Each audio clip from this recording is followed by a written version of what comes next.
Assalamualaikum, my name is Rabia Aslim. Welcome to my channel Maths Academy. Class 9th exercise number 1.3 lecture number 15 question number 8 का हम first part करने जा रहे हैं। If a is equal to 1021 and b का matrix ये दिया गया, then verify a plus b का transpose is equal to a का ट्रांसपोज प्लस b का ट्रांसपोज। पहले हम लेफ़्ट हैंड साइड हल करेंगे, फिर हम राइट हैंड साइड करेंगे। लेफ़्ट हैंड साइड और राइट हैंड साइड का आंसर सेम आना चाहिए। लेफ़्ट हैंड साइड में हमने क्या करना है, पहले ए और बी को प्लस कर देना है। ए और बी को प्लस करने से हमारे पास जो आंसर आएगा उसका ट्रांसपोज लेना, और इसमें हमने पहले ए का ट्रांसपोज लेना, फिर बी का ट्रांसपोज लेना है। इन दोनों के ट्रांसपोज को ऐड करके जो आंसर आएगा वो ए प्लस बी के ट्रांसपोज के बराबर आना चाहिए। अब ए है हमारे पास, बी है, मैंने इसको ए प्लस बी को प्लस ए और बी को प्लस कर दिया। 1 + 1 2, 2 + 1 3, 0 + 2 2, 1 + 0 1। ए प्लस बी, अब इसका ट्रांसपोज लें तो ये मेरे पास रो है, इसको मैंने कॉलम बना दिया। ये रो है, इसको मैंने कॉलम बना दिया। अब यहाँ पर ये मेरे पास ए है, इसका ट्रांसपोज लिया तो 1 2 0 1। ये मेरे पास रो है, इसको मैंने कॉलम बना दिया। ये मेरे पास रो है, इसको मैंने कॉलम बना दिया। अब बी का 1 1 2 0 है, तो ये मेरे पास रो है, इसको मैंने कॉलम बना दिया, और ये मेरे पास रो है, इसको कॉलम बना दिया। अब इन दोनों को हमने करना है ऐड। इन दोनों को मैंने इधर रख लिया। 1 + 1 2, 0 + 2 2, 2 + 1 3 और 1 + 0 1 आ गया। ठीक है, ए का ट्रांसपोज प्लस बी का ट्रांसपोज का आंसर आ गया। तो प्रूव हो गया कि ए प्लस बी का होल ट्रांसपोज और ए का ट्रांसपोज बी का ट्रांसपोज का आंसर सेम आ गया है। Hence proved A plus B का whole transpose is equal to A का ट्रांसपोज प्लस बी का ट्रांसपोज। क्वेश्चन नंबर 8 का 2 पार्ट जो सा है वो सेम ऐसे ही है। उसका क्वेश्चन है ए माइनस बी का होल ट्रांसपोज, ए का ट्रांसपोज माइनस बी का ट्रांसपोज। उसके लिए आपने क्या करना है, यहाँ पर प्लस किया, वहाँ पर आपने माइनस कर देना है और ट्रांसपोज ले लेना है, और यहाँ पर लैदा ट्रांसपोज लेने के बाद उसको माइनस कर देना। बाकी सारा अमल वैसे ही है। इस क्वेश्चन को सॉल्व करने में आपको जो भी प्रॉब्लम होगी आप मुझसे कमेंट सेक्शन में पूछ सकते हैं। अब यहाँ पर देखें, ये ए प्लस ए का ट्रांसपोज सिमेट्रिक और बी प्लस बी का ट्रांसपोज सिमेट्रिक जो सा है। अब हम ये वाला क्वेश्चन करने जा रहे हैं जी। देखिए, अब हमारे पास क्वेश्चन नंबर 8 का 3 पार्ट है। ए प्लस ए का ट्रांसपोज सिमेट्रिक मैट्रिक्स से ए की वैल्यू दी गई है। सिमेट्रिक मैट्रिक्स क्या होते हैं, ऐसे मैट्रिक्स जिसका हमें जो मैट्रिक्स दिया गया उसका ट्रांसपोज लें, हमारे पास उसके आंसर में कोई फ़र्क ना आए, जो को मैट्रिक्स है वही सेम हमारे पास आ जाए। ए हमारे पास है 1 0 2 1, इसका ट्रांसपोज लिया तो 1 0 2 1 आ गया। ठीक है, ये रोज़ थी, इसको कॉलम बना दिया, ये रोज़ थी, इसको कॉलम बना दिया। इसी तरह ए प्लस ए का ट्रांसपोज आ गया तो 1 0 2 1 आ गया, प्लस 1 2 0 1 आ गया।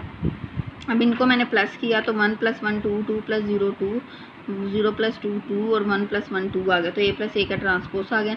अब ए प्लस ए के ट्रांसपोज का जब मैंने ट्रांसपोज लिया तो मेरे पास 2 2 2, अब रोज़ को कॉलम बनाया, कॉलम को रोज़ बनाया, तो यही आंसर आएगा। तो yes, it is the symmetric matrix.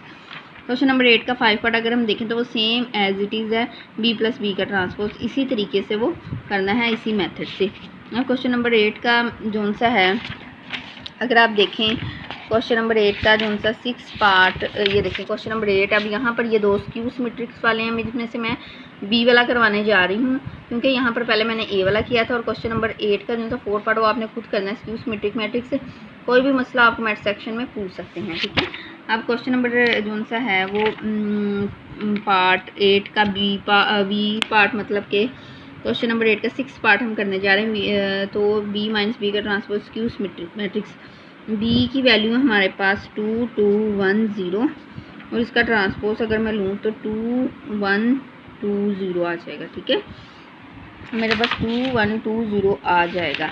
अब इसके बाद हमने क्या करना है, बी की जो सी वैल्यू है वो मैंने गलत लिख लिया। बी की वैल्यू है हमारे पास 1 1 2 0, सॉरी, बी की वैल्यू मैंने गलत लिख लिया है, वो है मेरे पास 1 1 2 0 है। ठीक है, तो यहाँ पर भी मैं ठीक कर लूँगी तो मेरे पास है 1 1, ये देखिए 1 1 1 2 0। अब यहाँ पर जो सा है ये 1 1 2 0 हमारे पास जो की बी की वैल्यू है, तो यहाँ पर ये रो है, मैं इसको कॉलम बना लूँगी 1 1। ठीक है, 2 0। अब इन दोनों को मैंने माइनस कर देना है, 1 1 2 0 1 2 1 0।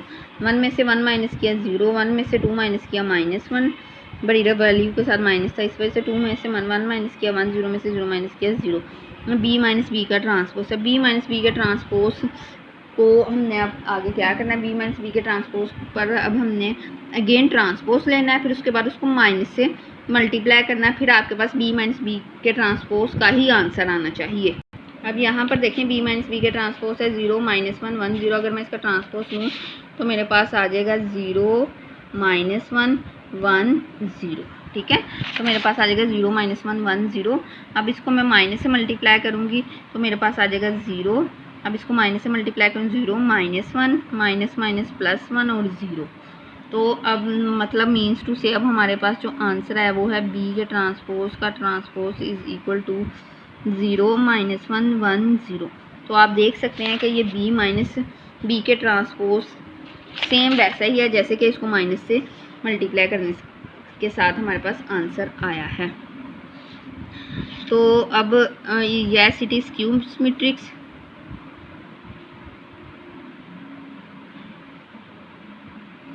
तो अब इसका क्वेश्चन नंबर 8 का 6 पार्ट आप करेंगे। अगर कोई भी मसला कमेंट सेक्शन में पूछ सकती हैं। अगेन मैं आपको बता दूं कि सिमेट्रिक मैट्रिक्स मालूम करने के लिए क्या करते हैं, जो आपके पास क्वेश्चन दिया गया उसको सॉल्व करने के बाद उसी का ट्रांसपोज ले, अगर वही आंसर आए तो मीन्स टू से आपका जो सा क्वेश्चन है वो स्क्यू सिमेट्रिक मैट्रिक्स है। स्क्यू सिमेट्रिक कैसे लेते हैं, अगर आपके पास जो क्वेश्चन दिया गया है उसको हल करने के बाद उसको पहले आपने क्या करना है, हल करने के बाद उसको आपने ट्रांसपोज लेना है। ट्रांसपोज लेने के बाद आपने उसको माइनस से मल्टीप्लाई करना है, और जो अगर आंसर वही दोबारा आ जाए जो आपके क्वेश्चन का आंसर है तो मीन्स टू से स्क्यू सिमेट्रिक मैट्रिक्स है। मैं उम्मीद करती हूँ कि आपको आज का लेक्चर अच्छा लगा होगा। इसके साथ ही अल्लाह हाफिज़।